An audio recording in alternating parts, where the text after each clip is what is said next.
Welcome back to another episode of Rock Boys Football. Lane Kiffin, the king of the transfer portal, does it again, landing Walker Howard from LSU. Ole Miss kind of quietly is putting together a really strong group in the transfer portal. We're going to talk about what Walker Howard brings to this program and more what they're bringing in 2023, because you look at the players, they're being a lot more selective of who they're taking from the portal, and they got some really good football players coming in 2023. Before we get into it again, I just want to say thank you to you guys, especially the college football fans who have been talking about the transfer portal. It's one of my favorite things to talk about: roster building, players moving around, and the support you guys have shown truly means a lot. So if you do enjoy the content, consider subscribing to the channel, and more importantly, leave your comments below. I love hearing from the fans. I like making these videos. I could talk ball all day long, but talking ball with you guys in the comment section truly is what it's about, and we love that. And the support you guys have shown truly is awesome. Let's get into Walker Howard first. So coming out of high school in the 2022 class, he's a top 40 dude nationally, the 5th ranked quarterback, was a guy that everybody wanted out of high school. Really talented, just didn't get a chance to play. Was quarterback 3 on the depth chart. Jaden Daniels, obviously coming in from LSU, was that quarterback 1, and Garrett Nussmeier, who is also a very good quarterback at LSU, played kind of getting those QB2 reps. And Walker Howard, we didn't see much out of him year 1. That doesn't change the talent. And we talk about this a lot. You see a couple different transfers in the portal. One is when they just kind of went to a school where they can't really crack and maybe they need to take a step down in competition. You see the opposite, where a G5 kid doesn't really get many looks out of high school, but really should be in the Power 5 level. Walker Howard's a guy that he's young. He has a lot of eligibility left, and he just was buried in a depth chart that he wanted to get out of. And he goes to Ole Miss, and you look at what Lane Kiffin does with the offense. If you're a quarterback coming out of high school or hitting the portal, you want to go play for an offensive-minded head coach like Lane Kiffin, obviously developing Matt Corral in a significant way. Even John Rice Plumlee, who's at UCF and is a very good quarterback for UCF. And Jackson Dart also did have some success at Ole Miss. You immediately turn to the quarterback battle. Jackson Dart, I think, was solid for Ole Miss. And again, he's also an inexperienced guy. This was his 2nd year in college football at Ole Miss in 2022, and was okay with that 62% completion, 20 touchdowns, 11 interceptions. When I watched Ole Miss, I wasn't wowed with him. I thought Ole Miss and the success they had a lot more to do with the running game with Zach Evans and Quinshon Judkins, as opposed to Jackson Dart being a weapon through the air. Now, Jackson Dart does have that mobility that obviously Lane Kiffin liked, and Jackson Dart got loose a couple times. I think he went over 600 yards rushing on the year. Walker Howard doesn't quite have the juice athletically that Jackson Dart has, especially out of high school. But in terms of arm talent, I think he's got Jackson Dart beat, and we're going to be interested to see what it looks like in spring, in fall camp, because, again, Walker Howard probably gets the nod throwing through the air. And I think Ole Miss kind of wants to get back to a little bit more, not necessarily an air raid, because Lane Kiffin always wants to run the ball, but a little bit more two-dimensional offense, because, again, at times they were running the ball so much in Oxford. It just seemed like they lost that dual threat ability of that offense.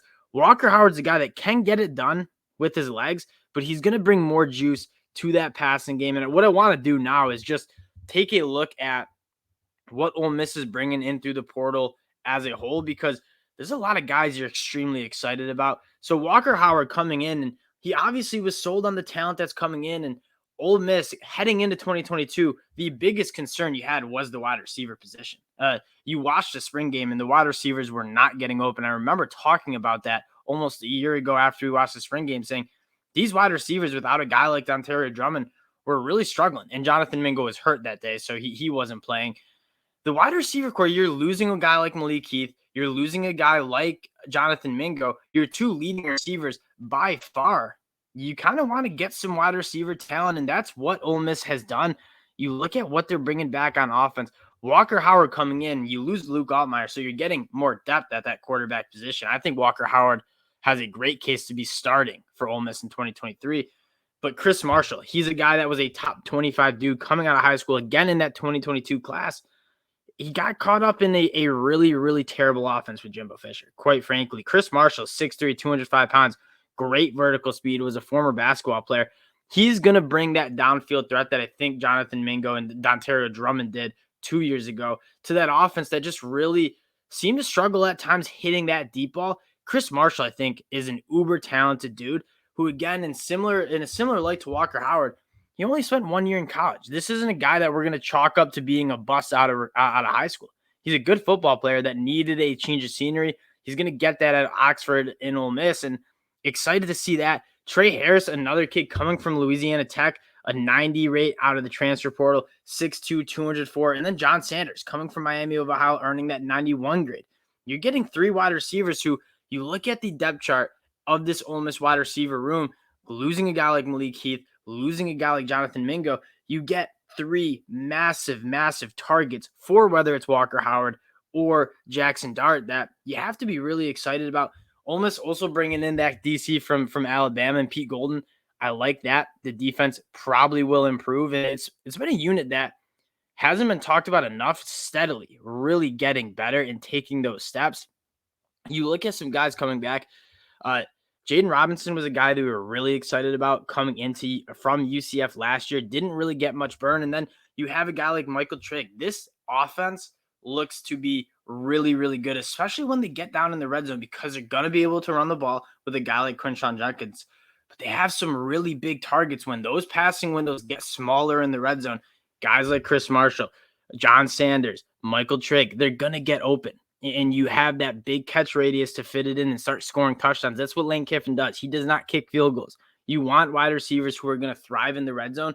And I think you're getting that with guys like Chris Marshall, Michael Trigg coming back. This offense and this Ole Miss team, I thought, was very, very good last year.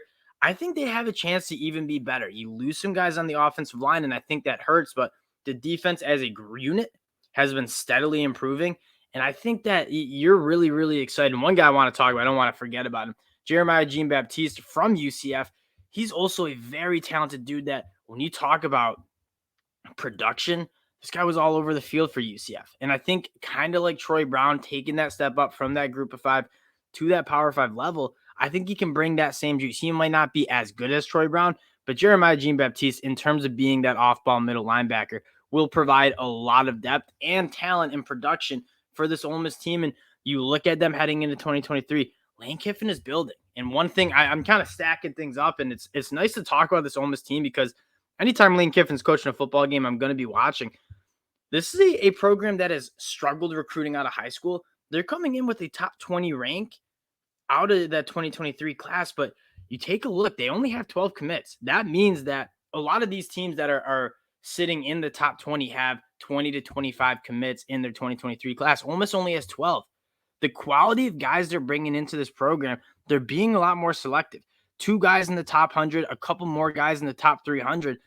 This is a really good class for Ole Miss in 2023 coming out of high school, and it's something that we've talked about a lot. How well is a team going to be able to, can you win an SEC title relying on the transfer portal? I think it's a no-brainer that you have to get some guys through the portal, and I think like Dabo Swinney probably being foolish, not getting some of those talented guys in the portal to come in and fill in some, at the very least, fill in some depth with your program. Lane Kiffin seeming to not necessarily go away from the transfer portal, but put a little bit more emphasis on getting guys out of high school, finding the diamonds in the rough, like a Quinshon Judkins.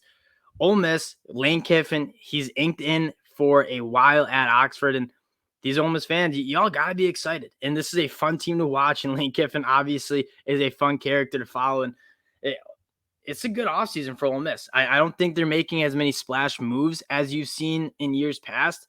They're still getting it done. They're still here. They're still getting active in the transfer portal. Again, wanted to keep it short for you guys, but if you do enjoy the content, consider subscribing to the channel. We appreciate you guys. We'll talk to y'all later.